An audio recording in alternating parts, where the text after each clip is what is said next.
નમસ્કાર દોસ્તો, સ્વાગત છે તમારું પોતાની આધ્યાત્મિક યુટ્યુબ ચેનલ પર।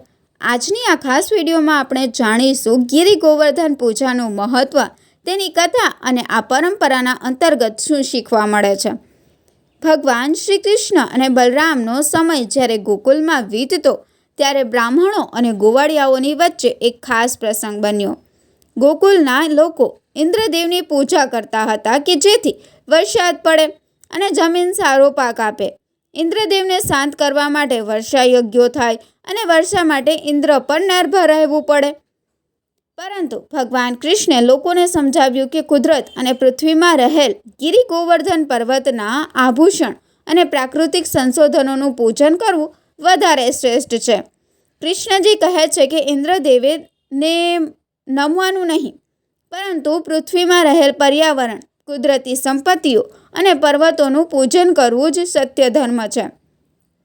આ વાતને સમજાવીને કૃષ્ણજી ગોકુલના બધા ગોવાળિયાઓને ગિરિ ગોવર્ધન પર્વતને એક છત્રીની જેમ ઊંચો કરીને રાખવાનું કહે છે।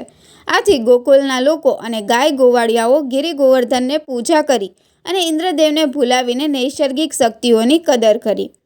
ગિરિ ગોવર્ધન પૂજાનું મહત્ત્વ એ છે કે આપણે કુદરત અને પર્યાવરણ સાથે ગહન સંબંધ બનાવીએ, તેના સંરક્ષણ અને કદર કરીએ। આ પૂજા દ્વારા કૃષ્ણજીએ આપણને શીખવે છે કે આત્મવિશ્વાસ, સહકાર અને કુદરતી સંપદાનો સાચો ઉપયોગ જ જીવનનું સાર્થક પરિણામ લાવે છે।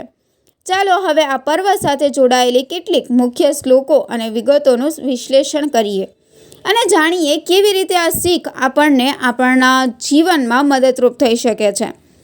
શ્રીમદ ભાગવતમાં વર્ણવેલી કથા મુજબ ઇન્દ્રનો ગર્વ અને વિમુખતા જોઈ કૃષ્ણએ ગિરિ ગોવર્ધન પર્વત ઊંચો કરીને વરસાદ અટકાવ્યો। આથી બધા ગોકુળવાસી સુરક્ષિત રહ્યા। આ પ્રસંગમાં કૃષ્ણનું દિવ્ય રૂપ દેખાયું અને બધા ભગવાનની મહિમા જાણીને સત્કાર કર્યો। આમાંથી આપણને શીખ મળે છે કે કુદરતી શક્તિઓ અને પર્યાવરણનું સંરક્ષણ કરવું જ્ઞાન અને સમૃદ્ધિનો માર્ગ છે। આ રીતે ગિરિ ગોવર્ધન પૂજા આપણને પર્યાવરણ રક્ષા અને સહકારની ભાવના શીખવે છે। આજે આપણે જ્યારે પ્રદૂષણ અને પર્યાવરણીય સમસ્યાઓનો સામનો કરી રહ્યા છીએ ત્યારે ગિરિ ગોવર્ધન પૂજાની શીખ વધુ પ્રાસંગિક બને છે। ચાલો આપણે પણ કુદરતને આદરતા જીવન જીવીએ અને આપણા ઘરોમાં આ પરંપરા જળવાઈ રાખીએ। વિડીયો જોવા માટે આભાર। જો તમને આ વિડીયો ગમ્યો હોય તો લાઇક, શેર અને સબસ્ક્રાઈબ કરવાનું ભૂલશો નહીં। કમેન્ટમાં જણાવો કે તમને ગિરિ ગોવર્ધન પૂજાની કઈ બાબત સૌથી વધુ પ્રેરણાદાયક લગી। ધન્યવાદ।